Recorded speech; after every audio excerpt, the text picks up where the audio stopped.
más y tenemos dos invitados, van a aparecer ahora en pantalla. Se trata del diputado Gabriel Boric. Diputado, ¿cómo están? Gracias por estar con nosotros. Y también está la diputada Camila Flores para saludarlos y para van a estar, estamos a punto de conectarlos. Vamos a hablar del IFE 3.0 o esta renta universal. Pasamos de mínimos comunes a mínimos acotados. ¿De qué estamos hablando? ¿Qué se está discutiendo hoy? ¿Cuándo podría llegar la ayuda a su bolsillo?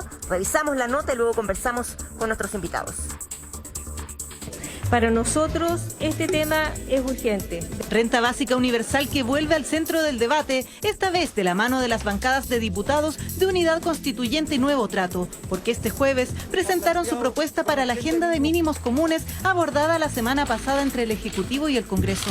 Creemos que la propuesta del Ejecutivo de mínimos comunes es absolutamente insuficiente. Y nosotros hemos propuesto un monto, que es que las familias no tengan un ingreso menor a 600.000 pesos por grupo familiar. De esta manera, si con el IFE una familia de 4 personas recibe un aporte de 400.000 pesos, con la propuesta opositora de renta básica, esa misma familia recibiría 600.000. Un beneficio que se pagaría desde mayo hasta agosto al 100% de las familias del Registro Social de Hogares. Según los diputados, esto significaría 850 millones de dólares mensuales que se agregarían a los 5.500 millones ya presupuestados. Obtener popularidad a través de fórmulas irresponsables no cuesta nada. Lo que cuesta es ponerse de acuerdo respecto a una gran reforma tributaria que podamos hacer en conjunto con la oposición. Pero la propuesta de 600.000 pesos por familia no es nueva. La propuesta que nosotros hacemos aumenta el monto y aumenta también el periodo de tiempo. El martes, la candidata del Partido Socialista, Paula Narváez, visitó el Senado para reactivar la misma propuesta que venía impulsando en conjunto con su par de la DC, Jimena Rincón. Que nos anima a todos, y creo que aquí me hago cargo de lo que hemos conversado con los diputados, es que seamos capaces de construir respuestas serias. Ofensiva que se reactivó en medio de las conversaciones entre el gobierno y la presidenta del Senado, Yasna Proboste, cuya figura comenzó a aparecer en las encuestas presidenciales. No solo conozco la propuesta, sino que además conocí previamente la carta con la que ellos convocaron al punto de prensa. Pero la renta básica no es el único mínimo no transable de los diputados opositores. Que para nosotros es parte de los irrenunciables, que son el royalty minero, lo que es también el impuesto a los súper ricos. Y es que hasta ahora tanto el gobierno como la presidenta del Senado habían dejado fuera de la agenda el denominado impuesto a los súper ricos y el royalty minero, el que fue despachado al Senado este mismo jueves sin el apoyo oficialista. Si alguien dice esta es mi condición y yo no transo, por supuesto que esa persona o ese grupo o ese partido o ese conglomerado, lo más probable es que no pueda avanzar mucho, digamos. Nueva propuesta en la oposición que complica el diálogo impulsado por Proboste y eleva el precio de un acuerdo para el gobierno. Bueno, y prontamente vamos a estar justamente con Gabriel Boric y también con Camila Flores, pero de inmediato nos vamos a La Voz Ciudadana. Bienvenidos, cada uno cuenta. Rodrigo Pérez, que se encuentra en Ñuñoa. Rodrigo, ¿qué tal? Estamos hablando, ya lo sabes, de la renta básica universal o el IFE 3.0. Sí, pero además yo les quería mostrar cómo están las calles de Santiago. Estamos en Ñuñoa, la comuna de Macul, justamente con la avenida Grecia. Estos trabajos han generado una congestión más o menos importante, pero además tenemos a una comuna sin cuarentena. Y de hecho hay muchos ñuñoinos que van justamente a hacer las compras. Hola, ¿qué tal? ¿Cómo estás? Buenos días. ¿Cómo le va? No se preocupen, no se preocupen, no la vamos a molestar. Mira, acá lo que llama la atención es justamente estos trabajos que están hace bastante tiempo y han generado congestión importante durante la mañana, pero además de eso, ¿cómo se ven las calles de esta comuna? Que, como yo les decía, ya no están en cuarentena, están en una fase 2, en la fase distinta, pero que la verdad es que siguen lidiando con cifras más o menos importantes, ¿no? Ayer lo escuchábamos, más de 100 fallecidos lamentablemente y más de 6.000 contagiados. Hay muchas personas, mira, ustedes pueden observar, sí. Avenida Grecia, hacia el oriente. Ajá. Tú lo puedes ver en las imágenes, ¿no? Sí, perfecto. Mira, Sergio, y de hecho, un buen sensor, un buen tester, por así decirlo, de cómo se han repletado estas calles, justamente mi amigo. ¿Cómo está? Hola, bien. ¿Tu nombre cuál es? Nico. Nico, ¿usted es argentino? Sí. Cuénteme, ¿cómo se ha, usted al menos se ha beneficiado de las calles más ¿perdón, Tonka? Mascarilla para Nico, tenemos una para el del equipo producción. Sí, para... mira, sí, yo le dije a Nico, de hecho, Nico, ¿tu mascarilla dónde está? Acá, mirá. No, pero te tienen que usar mascarilla, porque si no te puedo entrevistar además. No, pero tienes mascarilla, ¿no? Sí, tengo. Vamos a buscar tu mascarilla, porque justamente sí, estamos hablando de los contagios. y estamos justamente hablando de esta esquina importante que está esta arteria, ¿no? Que está esta arteria Avenida Macul con Avenida Grecia, con esta congestión que la verdad es que pareciera ser las 8 de la mañana, sí. Horario peak, evidentemente no lo es, sin embargo, mira esta congestión, si usted lo observa, la verdad es que es bastante importante. Sí, Sergio, te escucho. Súper breve, estábamos viendo que hay obras, pero no hay nadie trabajando en las obras, ¿o sí?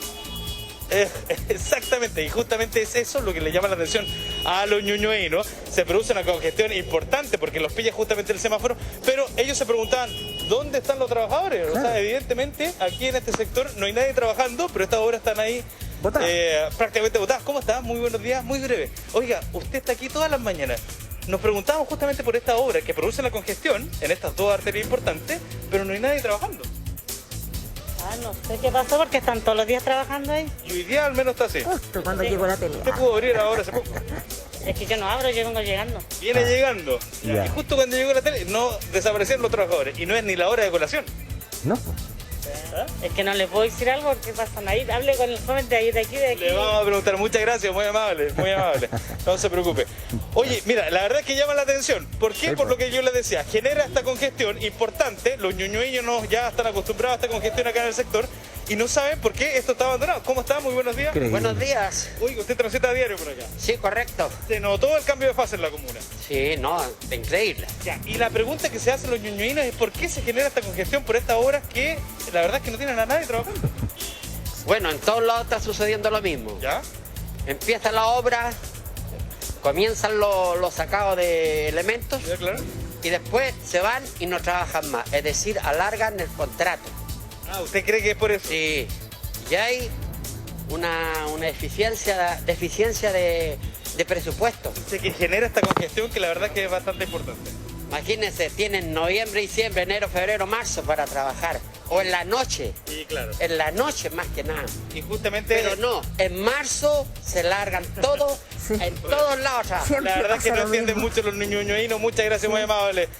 Arterias importantes que están congestionadas, un símbolo más, ¿no?, de cómo se comienza a movilizar estas comunas, que cambian de fase, pero lamentablemente las cifras todavía no logramos reducirlas lo suficiente. Tonka, Sergio Amaro. Perfecto, Rodrigo, muchas gracias. Un ratito más nos reencontramos entonces con esa voz ciudadana importante en el tema que tenemos. Así es, y nos acompañan en estos momentos Camila Flores y también Gabriel Boric. Gracias a ambos por estar con nosotros. El paciente se llama Chile. Quienes operan son ustedes, los políticos. ¿Qué va a salir antes? ¿Qué es lo que van a entregar? ¿El IFE 3.0 o será la renta básica universal? Camila Flores.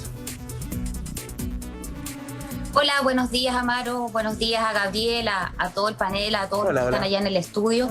Mira, la verdad es que más allá del nombre, se llame IFE 3.0, se llame Renta Básica Universal, al menos a mí lo que me motiva es que podamos llegar efectivamente y ojalá lo antes posible con una ayuda que sea lo más universal posible, ojalá que abarque al 90% de los chilenos.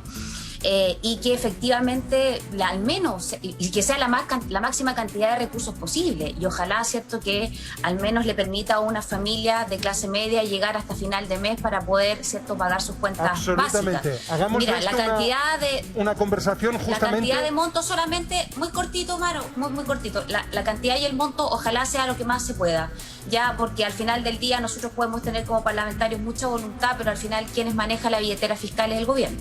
Fantástico. Gabriel Boric, calendaricemos, tratemos de darle justamente al ciudadano esa tranquilidad. ¿Qué plazos más o menos estimativos, qué ayudas? Le propongo una cosa, y discúlpenme, diputado, tenemos que hacer un corte comercial. A la vuelta estamos con su respuesta y esta conversación también con la voz ciudadana en Bienvenidos. Vamos y volvemos. Muchas gracias, Amaro. Bueno, en primer lugar, hay una buena noticia. Que se ha instalado el acuerdo de que es necesario una renta básica universal de emergencia y de que ya no podemos seguir con la lógica de la focalización que dejaba afuera a la gran mayoría de la clase media. Eso ya es un avance importante. El cuándo es muy importante también. Debería ser la próxima semana. No tenemos por qué seguir esperando. La próxima semana es semana distrital.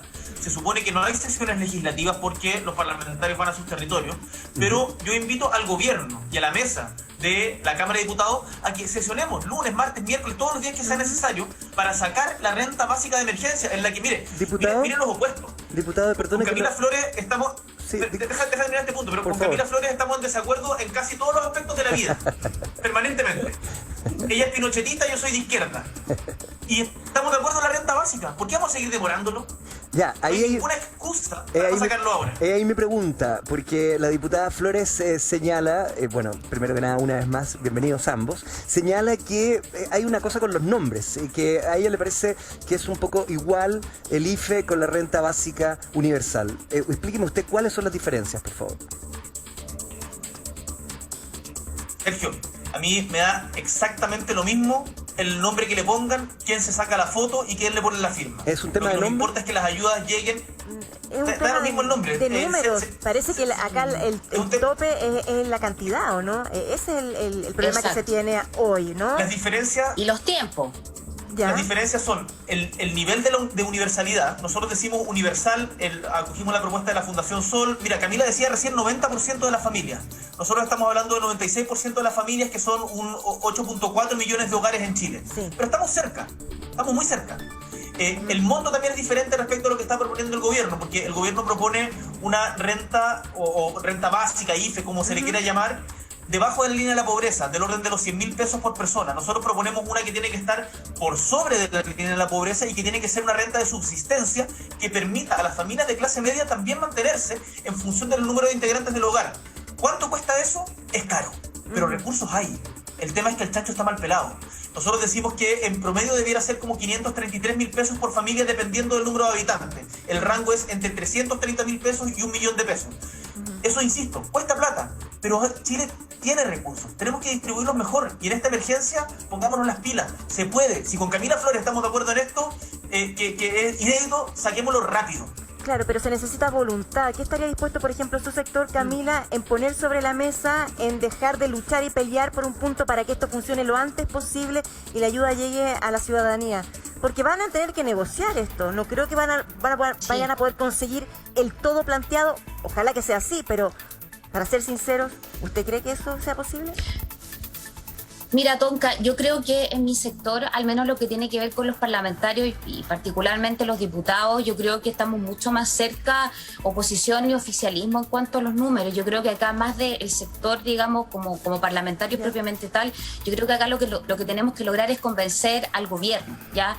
Porque nosotros, más allá, insisto, y Gabriel lo decía, de las abismantes diferencias que tenemos muchísimas, podemos estar de acuerdo en este tema, particularmente en cuanto a universalidad, en el monto, por cuánto tiempo, por cuántos meses, pero al final del día no depende de nosotros, por más que nosotros tengamos la voluntad política de avanzar sobre ello. Acá lo que tenemos que lograr persuadir finalmente es al gobierno.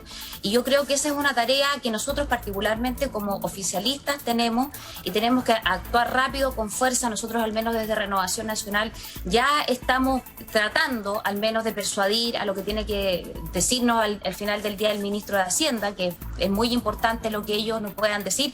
Para nosotros tuvimos una muy buena noticia el día de ayer, porque asumió una militante de RN como subsecretaria de Desarrollo. Tenemos a la ministra Carla Rubilar, a Andrea Valladares como subsecretaria, que son personas que tienen una idea de ayuda mucho más universal, que no tienen esa visión de la hiperfocalización, y que yo creo que ese cambio, ese ajuste también ahí en la subsecretaría también nos va a ayudar a poder llegar a consensos mucho más amplios con el gobierno. Diputada, yo quiero decirle que me da un poquito de pena toda esta situación, porque usted ha sido tan fiel con el gobierno, usted ha defendido tanto las políticas que ha tratado de implementar el gobierno, y cada uno de los representantes de RN, no todos por supuesto, pero la mayoría han dicho, bueno, tenemos que tratar de convencer a la presidencia. Esto en términos de costos políticos puede acarrear una gran debacle para su sector. ¿Lo han considerado? ¿Usted cómo lo ve? En una semana más. Claro, y eso en una semana más. ¿Cómo evalúa usted la percepción ciudadana con respecto a este tira y afloje permanente, este discurso que nunca acaba, y que por supuesto a los que han defendido el proyecto, como usted y otros, los está dejando muy mal parados, ¿o no? Sí, la verdad es que es bien complejo, Sergio, en el fondo tener que poner la cara de repente en muchas ocasiones por un gobierno, por varios temas, no solamente con este, sino que varios otros temas más, que muchas veces a uno no lo escucha, que la verdad es que uno trata de advertir, o más que advertir, de sugerir, de no sé, de poner temas sobre la mesa para evitar ciertos fracasos o malas jugadas, y que no te escuchen. Y eso la verdad es que agota, y por eso es que yo creo que muchos, particularmente en RN, hoy día estamos teniendo una actitud un poquito más frontal con el gobierno, porque claro, nosotros imagínate, nos trabajamos para hacer gobierno, apoyamos para que este gobierno se instale, y claramente hoy día los que estamos en la calle somos nosotros somos los que andamos en la calle, recorremos nuestro distrito, no es el gobierno, ellos están en sus oficinas, ¿cierto?, en sus ministerios, en fin, pero no están en el día a día en la calle con los vecinos, y es muy difícil, y esto te puede evidentemente tener un costo político importante. Se siente un poco traicionada por muchísimo, Sergio, no solamente en este tema, sino que en muchos otros temas más. Yo creo que ha existido, particularmente a las personas que votamos por el gobierno, ha existido una fuerte traición en varios temas en los cuales nosotros pensábamos que íbamos a tener un gobierno que nos iba a acompañar con una serie de compromisos que se asumieron incluso en campaña presidencial y que eso no se han cumplido. Hagamos una cosa, tenemos aquí, ¿verdad?, el pantallazo, pero en vez de ser yo quien explique lo medular de las diferencias, démosle la palabra también para que en este aspecto técnico le quede claro también a la audiencia las diferencias. Gabriel Boric, aquí tenemos lo uno y lo otro. Estás viendo el recuadro. Tuya es la palabra. Sí. Mira, el proyecto de la derecha es el que presentamos nosotros, un grupo de parlamentarios de oposición. ¿Cuánto dura? Para que la gente sepa, dura hasta que dure el estado de emergencia. Este es el mínimo. Nosotros vamos a presentar una indicación porque creemos que debiera ser un poquito más que... porque el 176.000 pesos es la renta, es la línea de la pobreza establecida por el Ministerio de Desarrollo Social. Pero eso a muchas familias de clase media no le alcanza. Sería sin lugar a dudas un avance respecto de lo que hay hoy. ¿Cuál es el nivel de universalidad? Nosotros estamos planteando a un 96% de las familias. ¿Cuánto es el 96% de la familia? 8.4 millones de hogares. Sí. 18.489.239 personas, lo que equivale al 94% de la población. Sin plazo de cantidad de meses, usted dijo, por lo que dure la pandemia. ¿Eso es así? Lo que dure la emergencia sanitaria. Porque hay un decreto de emergencia sanitaria, porque al final, mira, déjame contarles algo. Yo lo decía, me agarraron para el deseo un poco, pero creo que es bien ejemplificador lo que les quiero contar. Yo de alguna manera vengo del futuro. ¿En qué sentido? En que nuestra región... Ya, pero es que con esa partida da para especular, amigo. Yo sé, pero capta la atención. Vengo de Magallanes, de la región de Magallanes y la Antártica chilena. En la región de Magallanes y la Antártica chilena estamos entrando a nuestra tercera cuarentena.